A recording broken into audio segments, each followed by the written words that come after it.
Praise the lord. సృష్టి పైన దేవునికి అధికారం ఉంది. దేవునికి ఆకాశం పైన అధికారం ఉంది. దేవుడు నీటిపై అధికారం కలిగిన దేవుడికి గాలి పైన అధికారం కలిగి ఉంది. దేవునికి అగ్ని పైన అధికారం ఉంది. ఇటువంటి గొప్ప దేవుడు మనకున్న భయం ఎందుకు? మనుషుల మీద ఆధారపడడం కన్నా దేవుని మీద ఆధారపడడం మేలు.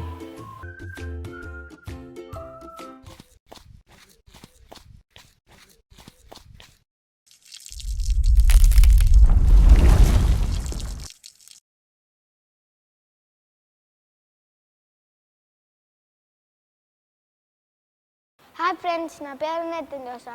నేను ఇప్పుడు మా బాస్ చెప్పబోతున్నా.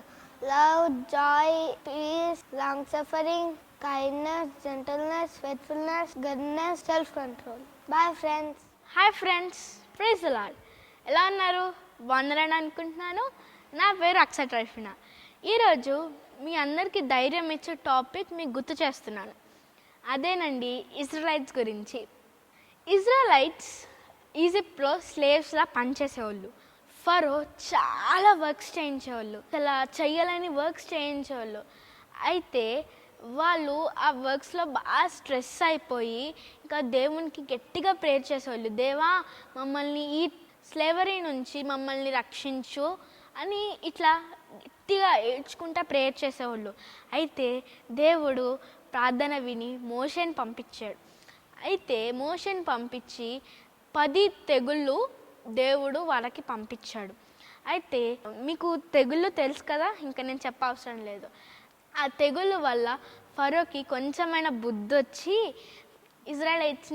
ఇజ్రాయిల్కి పంపించేసాడు. అయితే అలా వెళ్తా ఉండగా మధ్య రెడ్ సీ వచ్చింది, అదే ఎర్ర సముద్రం. అయితే అక్కడ వెనకాల నుంచి ఫరో సైన్యం తరుముకుంటూ వస్తున్నారు. అండ్ ఇక్కడ ఏమో రెడ్ సీ వచ్చింది. ఇంకా మోషే గట్టిగా వీళ్ళందరూ ఇజ్రాయెల్ ప్రజలందరూ భయపడుకుంటా ఏసయ్య, మనం ఏమన్నా ఎగ్జామ్స్ రాసేటప్పుడు భయపడతాం కదా, ఏసయ్య అనుకుని లోపల అనుకుంటాం కదా, అట్లా వీళ్ళు కూడా ఏసయ్య అనుకున్నారు.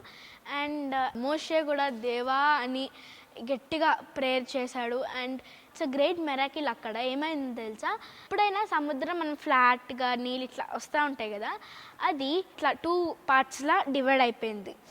అయితే ఇంకా ఈ వేలో నుంచి ఇజ్రాయెల్ ప్రజలు వచ్చేసారు. అయితే వాళ్ళని చంపుదామని ఫరో వాళ్ళ సైన్యం ఉన్నారు కదా, వాళ్ళు కూడా వచ్చారు. అయితే దేవుడు ఏం చేశాడు తెలుసా, 2 పార్ట్స్గా డివైడ్ అయింది కదా, మళ్ళీ అంతా ఒకలాగానే చేసేసాడు. అయితే ఇందులో ఉన్న వాళ్ళు అందరూ చనిపోయారు. ఇజ్రాయెలైట్స్ అందరూ వచ్చేసారు. అండ్ ఫరో సైన్యం సగం మంది అందరూ చనిపోయారు.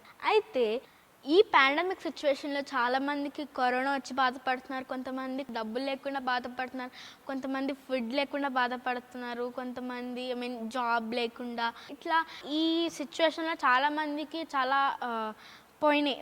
అయితే వాళ్ళు ఎవరైనా ఈ వీడియో చూస్తున్నట్లయితే ప్రేయర్ చేయండి. మనం ఎప్పుడైతే ప్రేయర్ చేస్తామో దేవుడు ఆలకించుతాడు. ఎందుకంటే దేవుడు కృపామయుడు, కరుణామయుడు కదా, దేవుడు ఆలకించి మన ప్రార్థనకు జవాబిస్తాడు. మనము గట్టిగా ప్రేయర్ చేయాలి, ఎందుకంటే ఈ కరోనా వైరస్ పోవడానికి. అయితే మీరు మీ ఫ్యామిలీ మెంబర్స్ కోసం, మీ చుట్టుపక్కల వాళ్ళందరి కోసం ప్రేయర్ చేయండి, దేవుడు ఆలకిస్తాడు. సరే, అందరూ కళ్ళు మూసుకోండి, ప్రేయర్ చేద్దాం. స్తుతి స్తోత్రం పరిశుద్ధుడా, ప్రేమ స్వరూపి, కృపగలిగిన దేవ యేసయ్య ప్రభా, యేసయ్య దినం ఇచ్చినందుకు నీకు వందనాలు ప్రభా. యేసయ్య ప్రభా, మరి ప్రభా యేసయ్య ప్రోగ్రామ్ చూస్తున్న వాళ్ళు అందరి గురించి ప్రార్థన చేస్తున్నాను ప్రభా. ఎవరికైతే కరోనా వైరస్ వచ్చిందో వాళ్ళందరినీ స్వస్థపరచండి.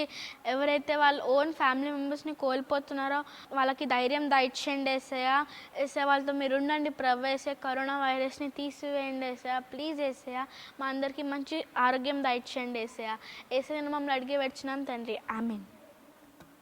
Okay friends, bye friends, stay tune for next video, bye. ఇలాంటి మరెన్నో ఎపిసోడ్స్ చూడాలనుకుంటే బెరాకా సండే స్కూల్ అనే ఛానల్ని సబ్స్క్రైబ్ చేసుకోండి, లైక్ చేసుకోండి, షేర్ చేయండి, కామెంట్ చేయండి, బెల్ ఐకాన్ టింగ్ మని కొట్టండి.